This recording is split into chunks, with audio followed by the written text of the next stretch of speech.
Hey, what's up? Oh, so this is one of those videos. It's not a sad video, right? But it's more like, sometimes I just need to talk. I just don't really have anybody in my life that I can talk to. So I find myself making YouTube videos.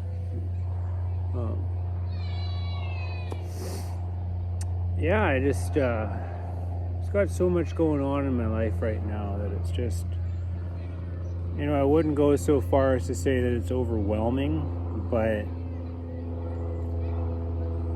I just feel like my plate is so full. That it's like,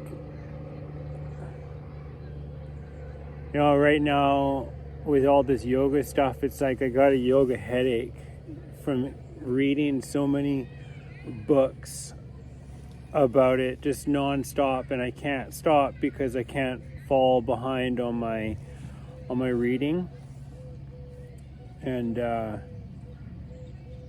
then I make these videos. I mean, that takes time too, but it's important to put the efforts in.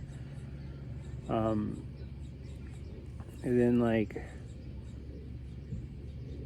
getting used to this whole raw food diet. I mean, it's, I wish, there's a part of me that wishes I could just eat cooked food and my body would just thrive off of it, but it's not my experience. And so I'm kind of forced, kicking and screaming, to embrace this raw foodism, this raw food diet. And it's a challenge. You have to take all of your everything into your own hands. Like, there is no going out and getting raw macaroons and raw carrot cakes and raw chocolate. I mean, there's the only things that I can get raw out are like dehydrated kale chips, and they always taste stale.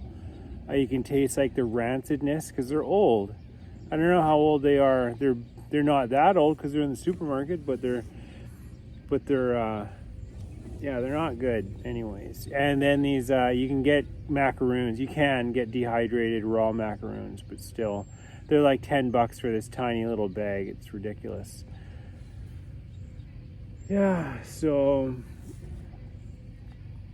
it's tough. I just got a lot going on, and then going to New York, which is going to be awesome, but I mean, it's cost an arm and a leg to do. I mean, just like the flight there and the hotel while I'm there, downtown Manhattan, it's expensive. The course itself was expensive. All of the books that I had to buy, all of the time I've had to dedicate, like everything to do the preliminary course, that was $1,000. I mean, like, everything is just so expensive. The reason I'm sitting on a park bench right now is because I took my car into the mechanic today, because I can't even drive up a hill without it going into limp mode, and then it's like there's just no power, and I basically have to pull over, turn it off, and turn it back on, and then it'll go again. It resets whatever is screwing up with it, right? So pretty annoying. And it's supposed to be something to do with the EGR, the emissions, the exhaust gas recirculator, this little flapper valve, and it's something that happens to these vehicles over time.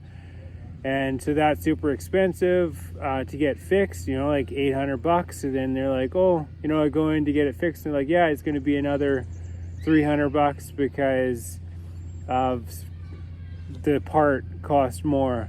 And also my turbo's gone on my car, so I was getting that fixed. I was like, I need my car, I really do. The turbo's been gone for a while, and that's $2,000 just for $2,000 just for the turbo, and then $1,000 to have it installed. So it's like, just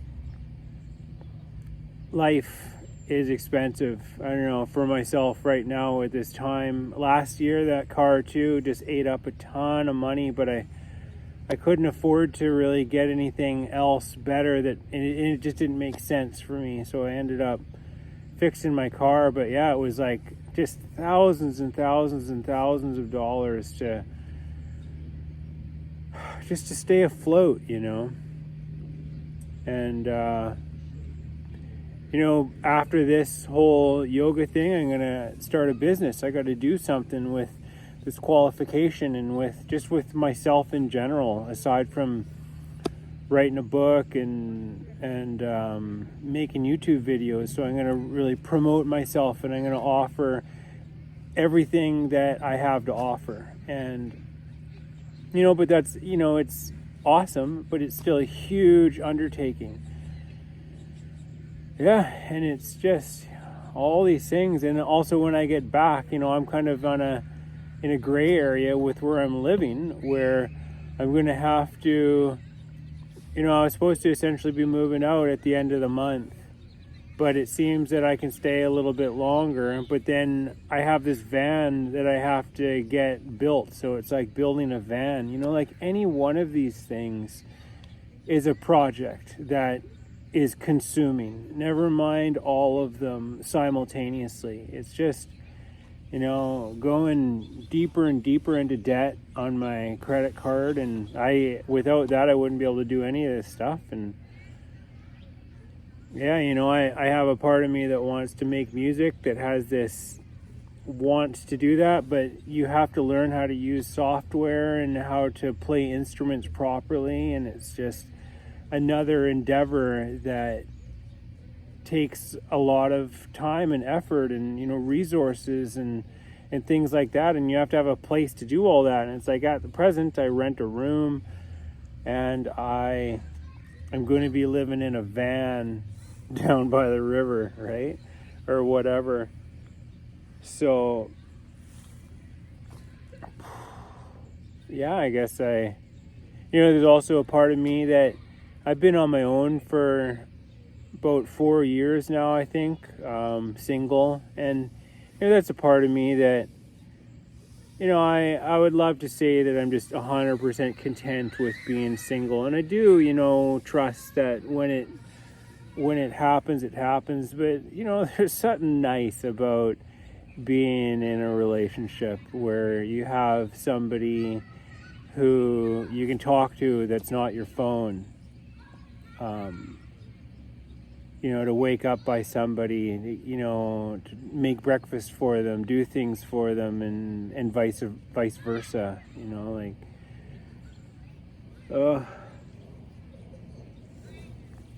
it's just so much, right?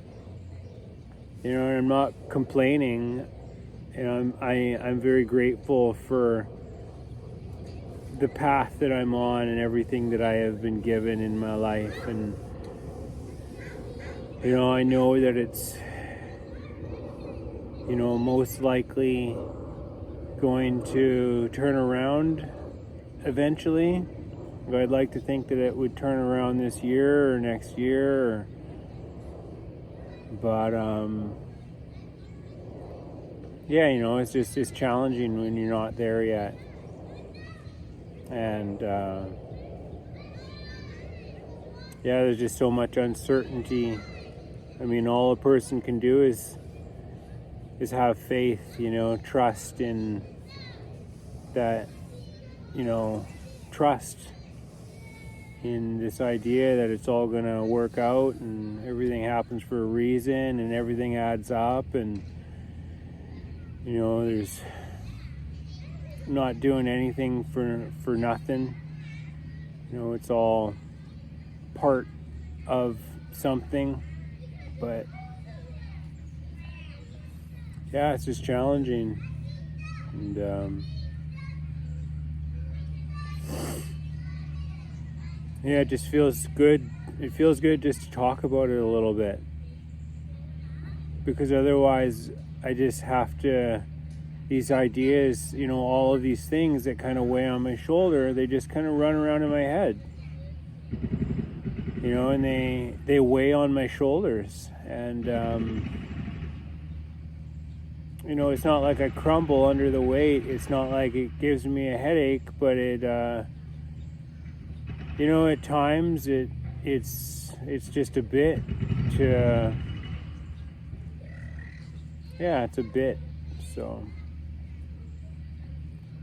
I don't know. I really wish that summer would come here too. It's like, it's June.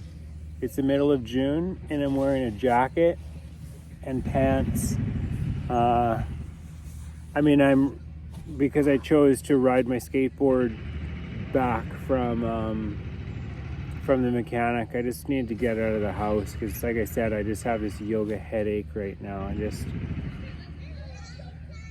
had enough. But I will say one thing that I do really enjoy is that, so I made this video that I posted yesterday, which was me writing or reading off this essay that I wrote, and I saw all kinds of things that, you know, could have been improved on, but whatever. I mean, that was, you know, I got over that, but just, it was pretty cool that, so I read all that, and then it was fresh in my mind, and then I started reading this, the Yoga Sutras of Patanjali by Edwin F. Bryant, which was, it was just sort of like an auxiliary kind of book that they recommended. They said it wasn't in the required materials list, but it was in like recommended if you really want to go deeper.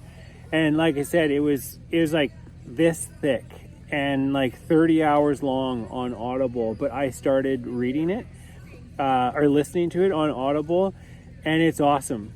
You know, I was intimidated by the size at first, but since I've gotten into it, it is basically confirming all of my speculations that were in that essay, and then even more, it's great because I